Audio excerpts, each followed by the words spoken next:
Thanks for listening and enjoy the show. Dr. Ameet Aggarwal. Dr. Ameet Aggarwal is a homeopath who also works with naturopathic medicine. He integrates trauma therapy and is working with childhood trauma, ancestral trauma, and also works with depression, anxiety, and is a very fresh and young, in my eyes, a very fresh and young doctor who is very dynamic and has beautiful results with his patients because he works wholesome and uses homeopathy to help people coming faster out of these traumatic situations. But we will learn now more. You're very welcome, Amit. I'm happy that we can talk today about your work. Thank you, Matthias. It's a pleasure. So I combine homeopathy, family constellations, Gestalt psychotherapy, EMDR, and naturopathic medicine. And today we're going to cover really how trauma affects the body. So the adrenal system, and also how the gut and liver also affect the body, because a lot of people facing trauma are suffering from anxiety and depression. Anxiety and depression, OCD, insomnia, often a result of biochemical imbalances as well as traumatic experiences. So I'm going to share some holistic therapies also to heal the gut, the liver, and the adrenal system. I'll mention a couple of common remedies for liver detox, adrenal support, and of course to heal trauma, and where we can find those remedies. Of course, it's not necessarily a purely classical way, but this integrated approach I find has helped a lot of people. And hopefully we'll have time to cover a bit of family constellations therapy as well, some healing sentences to heal ancestral trauma. So entanglements from our ancestors, from our parents, from miscarriages, from abortions, from secrets in the family, from murders, from just abuse, in intergenerational trauma, basically. Often we don't know about that, and it carries us, and it's a bit like miasms. There's a kind of a miasm therapy which is working like that. Are you aware of that? Gosh, now I'm excited. No, I'm not aware of that one yet. Yeah, that the miasms also carry like underground family traumas, and then if you release them, then you also can you get rid of the trauma, and you can also heal. And it's also it's a way of Mohinder Yus, you might know, and Dr. Rosina Sonnenschmidt from Germany or Switzerland, and they were teaching this way. So yeah, I'll look it up and see how to integrate with family constellations therapy. Yeah, I think it's very similar in that way. So it might be very interesting for somebody who, like you, who works in this field already. So, but now we want to learn about your approach, because I'm very curious. And you say that the gut, the liver, and the emotions are connected to chronic disease and illnesses.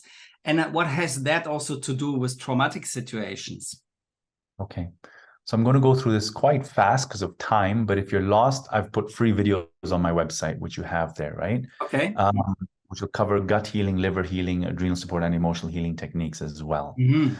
Let's start with the basics, yeah? We have your stomach, you have intestines. Your intestines are like a nice tube, a nice lining, kept healthy by good bacteria and good food.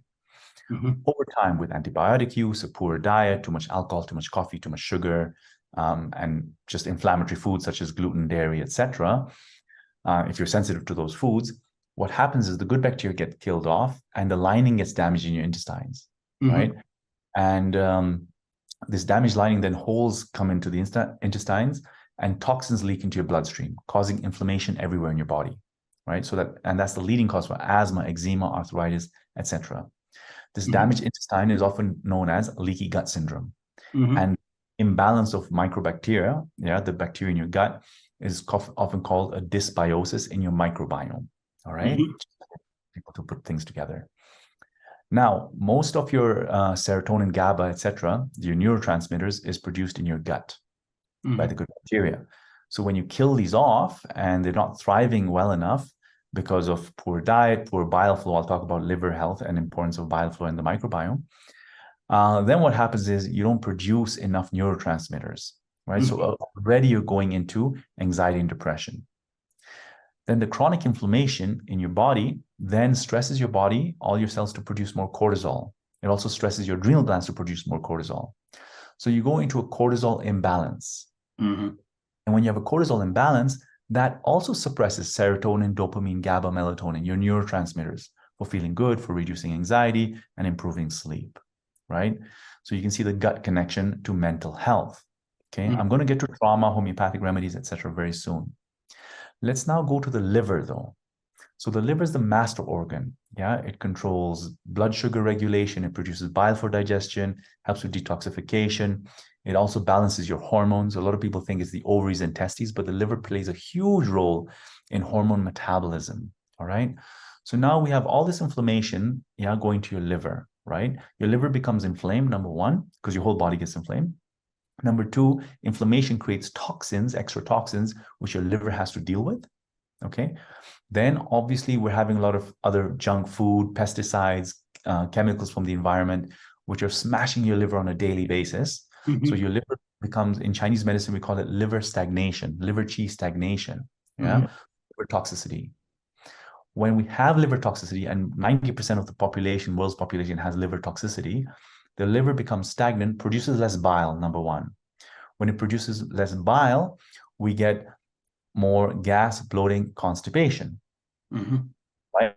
And that's why Nux vomica, lycopodium, those homeopathic remedies are often used. They're liver remedies, but they also help with constipation because Nux vomica improves bile flow, and so does lycopodium. It's not only symptom-based, it's organ-based as well. Very important to keep in mind. Why are we using those remedies? And so also what happens is the liver is the master control of hormones, right? So when you have liver stagnation, you have a hormonal imbalance, usually a progesterone deficiency, estrogen excess. That often leads to irritability, insomnia, anxiety. Also very important to note, progesterone helps GABA, the anti-anxiety neurotransmitter, work better in the brain. So when progesterone is low, GABA works less effectively in the brain. So when progesterone is low, we get more symptoms of anxiety and insomnia and weepiness. And that's why women with PMS symptoms, which is breast tenderness, gas, bloating, maybe constipation, maybe diarrhea, also have some mood issues, right? Hormonal imbalances, and also insomnia for some cases. So you can see the connection between the liver, the gut symptoms, the hormonal imbalances, and the mental symptoms that come with PMS symptoms. Right?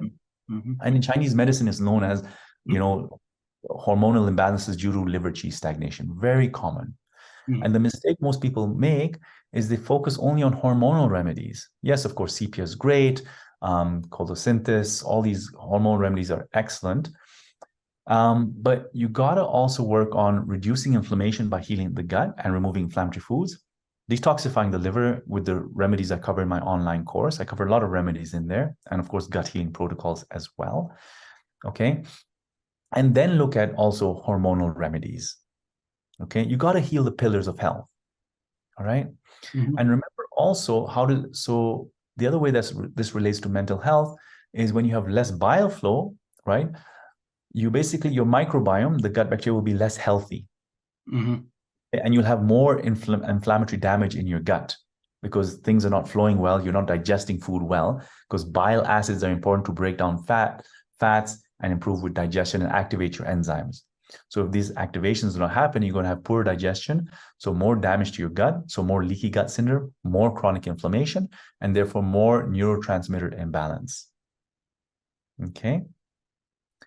Now, before we go to the adrenal system and trauma, I also want to mention that when you have a cortisol imbalance due to toxicity and inflammation, cortisol, when it's imbalanced, basically, you have a poor conversion of inactive T4 thyroid hormone into active thyroid hormone. Okay, so you have less active thyroid hormone floating in your body. When that happens now, of course, then the brain, first of all, needs thyroid hormone to produce serotonin. Okay. Also, so you're going to have more depression symptoms. All your cells in your body need thyroid hormone to function well, to feel active. So you're going to feel a lot of fatigue, depression, and other hormonal imbalances that come because all your organs start malfunctioning. And as we know, when you have a hormonal imbalance, that also leads to mental health symptoms, such as anxiety, depression, chronic fatigue, etc. Absolutely. Yeah. So we've covered the basics there of the biology of neurotransmitters. Let's touch upon the adrenal system and trauma. First of all, the chronic inflammation toxicity, that stresses the adrenal glands to make cortisol, because cortisol is needed for managing inflammation. All right? So already your adrenal glands are stressed. Then daily life stresses also burn out your adrenal glands. They put us into fight or flight or freeze response, yeah?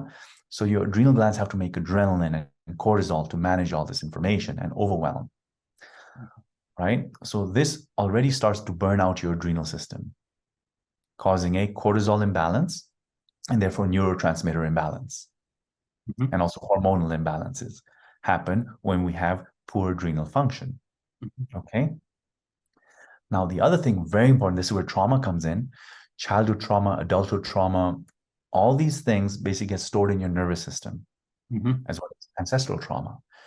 And so when you're a child, if there's been abuse, divorce, neglect, abandonment, moving too much, etc., moving homes too much, not physically your body, then what happens is this trauma is stored in the nervous system. So your nervous system is programmed into fight, flight, or freeze response already. And that uses up a lot of energy, right? Your adrenal glands are always overworking to protect you, to hide your vulnerability, to safeguard you against future attacks, right? Because we start getting paranoid or predicting, we guard ourselves. It's just conditioning. That uses up adrenal energy as well, right? And so again, unhealed trauma contributes to adrenal burnout.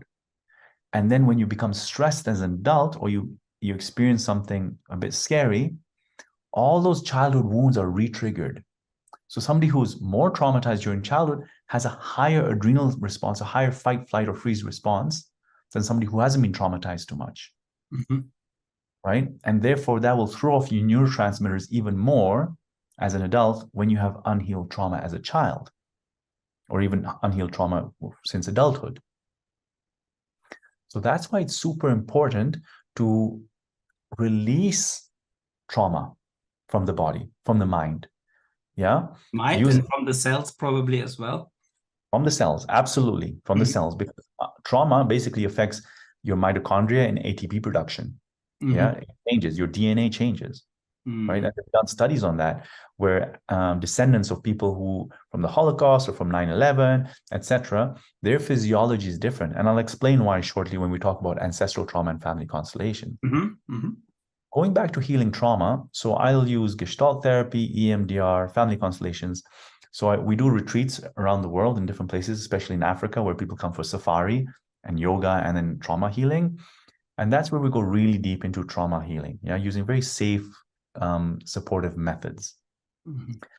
Now, why I love homeopathy is because it goes beyond just psychotherapy. It encompasses the entire person. Yeah. It encompasses basically the expression of a person, yeah, their character, how they're behaving. We look at that. Are they fearful? Are they withdrawn? Right? Are they suicidal thoughts, etc.? So we look at the character to choose the remedy, and we also look at the type of trauma. Yeah. So, for example, I had a client who was in a severe accident, and it was a shock, right? And 20, 30 years later, after the accident, she started getting triggered by, she started having seizures, mostly on her right side, and upon falling asleep. And then, so I used a bit of somatic experiencing to help release the stuff from the trauma. There was also an entanglement with a family member during the accident. Also, when we repertorize it, yeah, we look at ailments from accidents. Opium is one of the remedies. And tremors or convulsions upon falling asleep, opium shows up as well, right? And opium made a huge difference in the case, massive difference. So why do I bring this Which potencies are you using? Well, we started with a 30C, just slowly, just to see the effect. Then I moved up to a 200C and then eventually 1M. Yeah, gradually. Why this is important? Because I want to bring everyone's attention to the rubric, the chapter Mind Ailments From. In the beginning, we have mind ailments from, an entire set of rubrics for the different kind of basically traumas somebody might experience. Ailments from discords between parents. Graphites is a big one there, right?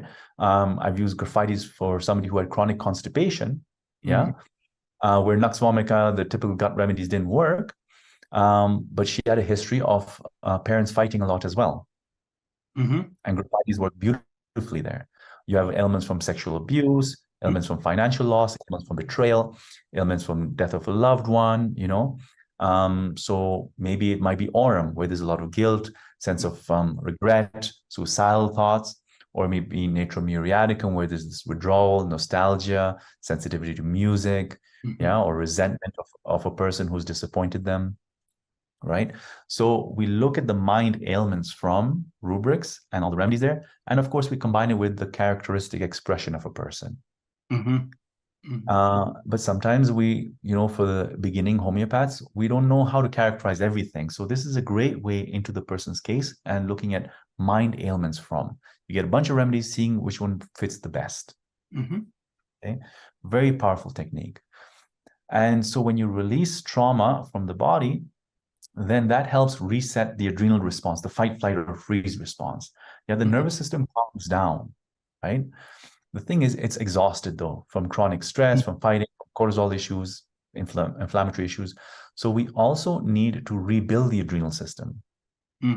Before we go into that, I just wanted to ask, do you, so you work like in a psychotherapeutic way with family constellation or whatever, and then you use the remedy as well. So you work together. It works. Yes. Okay. I combine basically the herbal products, the herbal herbs and supplements, etc., that are covered in the online course. People do the course and they also see me. So they go through the protocol of healing the gut, their liver, and the adrenal system. The course also has a lot of emotional healing exercises. And of course, if people are coming to see me personally or online, or they're coming for health retreats. So you combine also the detoxification always with homeopathy? Yes, I'll often work on using supplements, mostly supplements, and sometimes these combination remedies. There's different companies that combine multiple low-dose homeopathics, Chelidonium, Lycopodium, China South, etc., as a liver detox combination in homeopathic form. I'll combine that as well as herbs, as well as herbs like milk thistle or dandelion and other herbs that are covered in the course. I'll combine all of those to get a more deeper synergistic detox effect on the body. And I like these remedies because they stimulate the vital force. So even other conditions are being worked on. The thyroid might get healthier, because when you use low-dose homeopathics, usually I find they stimulate most parts of your body just to get healthier overall. So your entire metabolism heals, right? And so as it's healing, what I do to treat now the burnout and just body fatigue, we need adrenal supportive herbs. That's very important. Adaptogens. Okay. Adaptogens. We had a full course on it here. It's very important. And you can potentize them as well if you want to. Absolutely. You can potentize them. I've had mixed results with the potentized versions. I love also the raw essence of them, the nutrition of them. So also to help burnout, the homeopathically speaking, well, herbal speaking, there's ashwagandha, rhodiola, and ginseng, also the B vitamins, vitamin C. I cover all these in the course as well. But it's important also if somebody has severe burnout, of course, as homeopaths, we're looking at the acid remedies, phosphoric acid, picric acid, fluoric acid, sulfuric acid, and caliphos is great as well. These also help when there's insomnia, sensitivity to noise. I'll often use these remedies as well to help somebody with burnout. And then the tissue salts are great, Schussler salts, right? Those are excellent at rebuilding the metabolism and the body back to health. So it's a very synergistic approach. Great. And we integrate, of course, the trauma therapy with the homeopathic release of trauma, and of course, rebuilding the body, and very key, reducing inflammation, and toxicity. Because as we know, it takes time for some of us to find the best homeopathic remedy for a client. So when you understand that also the client needs to heal their pillars of health and will feel better if they heal the gut, their liver, and the adrenal system and release some trauma as well using the exercises in the course, they're automatically getting better. Right? And you're removing the obstacles to cure. There's many obstacles to cure as well, as Hahnemann says, right? Yeah, absolutely. When you remove these obstacles to cure and you introduce the homeopathic remedies, the body heals much faster. Absolutely. Yeah. So, and then you said you build up the person as well. So you said you will you first do the detoxification, and then you also do some building up.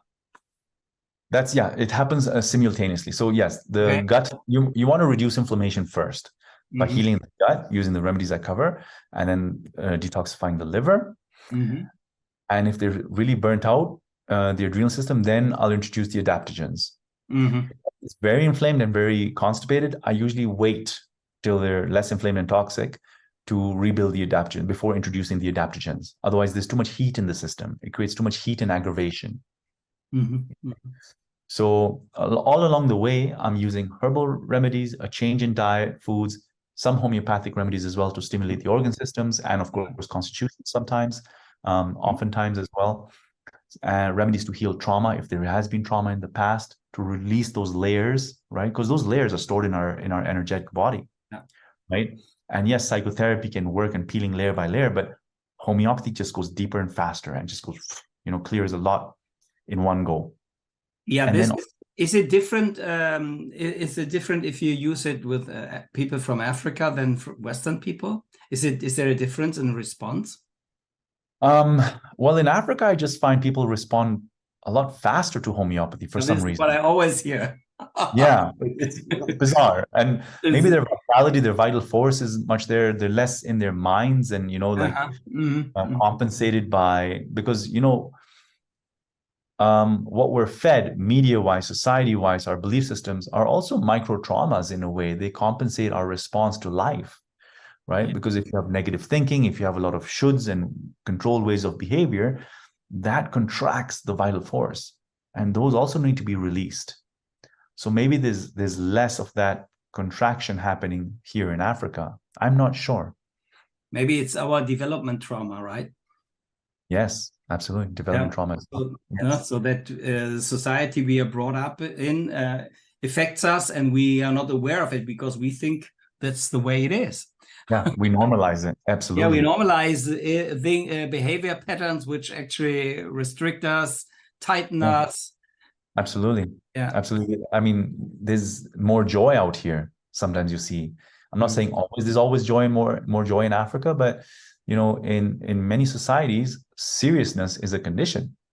Seriousness is like, it's a proper way of living.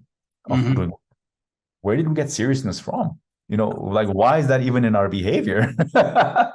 It's a protection mechanism. It's an upbringing. It's a way to control people as well. Obey the leader, obey the ruling, whatever people, by being subservient and serious. So these are all conditionings that we can find our freedom from one day. So if people come to you, do you first work on the pillars of health? Or if somebody comes with a mental trauma or with a trauma, you work first on the trauma and then you introduce the pillars of health? How is your approach? Good question. Good question. Depends on the client, of course. Yeah. And you said it beautifully. If somebody comes with mental trauma, we go straight into trauma healing.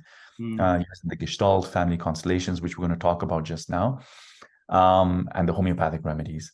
But if somebody has a chronic condition, like long-term gut issues, hormonal issues, skin issues, etc., the pillars of health are important. The inflammatory foods, the obstacles to cure, right? Get that liver moving. So there'll be a combination of herbal remedies, supplements, homeopathic remedies as well, right?